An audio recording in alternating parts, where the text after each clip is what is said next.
Anything that you want to talk about, just groups of people and some of the challenges, things you learned.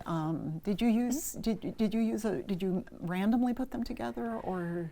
So that has been a little bit of a challenge. I'm still working on refining that, I will say. Okay. I'm not where I hope to be with it. I guess I need to come back to grading first too. The teams, there was a team-based evaluation that was a small percentage of their grade. It was about 1.5%, 2% of their grade, where they were asked to evaluate their teammates.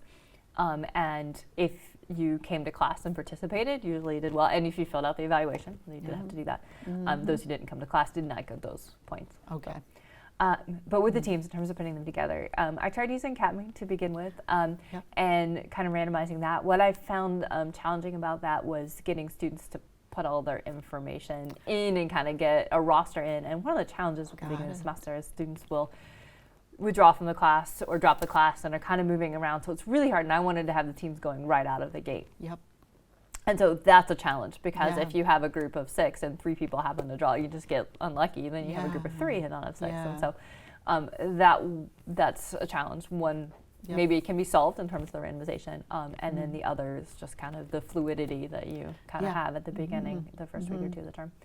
But they were assigned a table to set at, and they were assigned a group. Okay. And what I tried to do was use CAPME, because then they could mix them up and make new groups based on various criteria. Not being with the same group was my goal. And I wanted them to have a chance to sit at a different geographical location in the room. Yep.